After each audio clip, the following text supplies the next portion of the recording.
Where does the United States government derive the authority to impose financial measures on foreign citizens, foreign officials, and foreign businesses that have not been convicted of crimes against Americans through the judicial process? The Constitution gave Congress the power to regulate commerce with foreign nations. That is a power to govern how Americans trade with foreigners. It is not a power to govern foreigners themselves. It is not a power to manipulate the property of third parties who happen to engage in commerce with the targets of American disapproval. The presumption of innocence, the founding principle that no person is to be deprived of life, liberty, or property without due process of law, is a moral principle. It applies to anyone the state proposes to deprive of property. When the Treasury places a foreign individual on the SDN list, freezes the property of that individual held in American institutions, and instructs every American bank to refuse further transactions, the federal government has acted against the property of a person who has not been convicted of anything through the judicial process. When the Treasury then threatens sanctions, secondary sanctions, against foreign banks for processing transactions with a designated individual, the federal government has acted against the property of parties twice removed from any underlying allegation.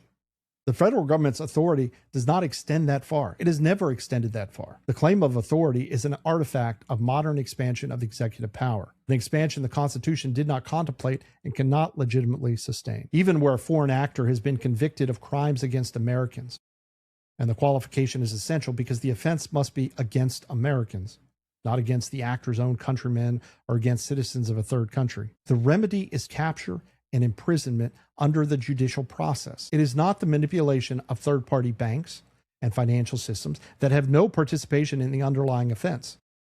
If a foreign actor has murdered an American, the response is extradition, prosecution, and incarceration under criminal law. The response is not the freezing of an actor's bank accounts in Switzerland and the threat of secondary sanctions against Swiss banks that decline to comply. On this view, even the original Magnitsky Act fails the test.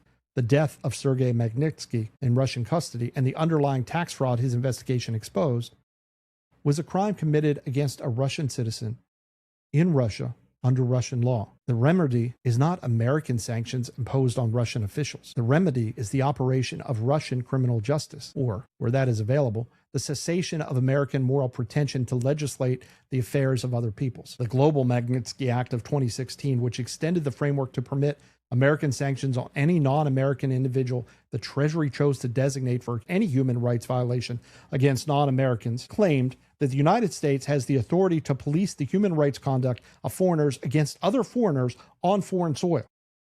The claim is not a Republican one. It is an imperial one.